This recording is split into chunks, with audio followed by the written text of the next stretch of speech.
All right, we're at the EY Strategic Growth Forum in Palm Springs, California. I'm joined by Bob Nardelli, who is the founder and CEO of Accelerate, the former CEO of Home Depot, former CEO of Chrysler, and a former senior executive at GE. Bob, welcome. Thank you, Andy. It's great to be with you. Thank you. Unemployment rate is down to 5%, but the labor force is low. Growth in the third quarter is pretty anemic. You ran some of the biggest companies in the world. Yeah. What would you do right now if you were looking to hire people?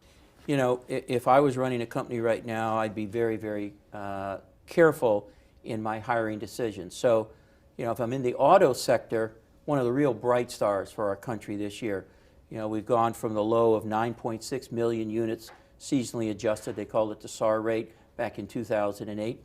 Was at 17, fell as a result of financial crisis to 9.6, and they've now grown that back to 17 million. So I'd be very careful about over-hiring at these higher rates, depending on the sustainability and the predictability of that volume. I think if we start to see the Fed raise rates, could affect what happens with the consumer. If we see energy prices, fuel at the pump go up, you know, people will start to pull back from the large SUVs, the large trucks, which are great margin, which is why we see the profitability in the auto industry today.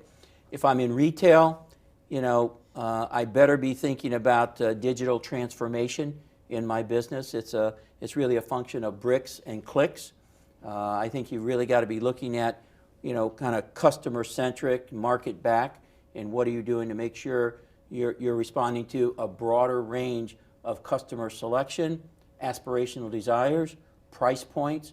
So like never before, I think a CEO today is challenged with the level of uncertainty and inconsistency in various sectors. We saw energy, for example. We were right on the brink of energy independence, and it just gets snuffed out. You know, we go from over 2,000 rigs out there to somewhere around 450. And so it's really unfortunate because these were some of the best paying jobs, Andy. Mm-hmm. An individual working on a fracking rig was making about $96,000 in the Marcellus. It's one of the great revenue generators for our country, which would help us get rid of some of this, you know, stifling debt that we see out there. We could have used it geopolitically to, you know, if the regulations would have allowed us to ship more oil, ship more gas offshore, we could have kept more of the industry employed and working. So I would be right now very cautious.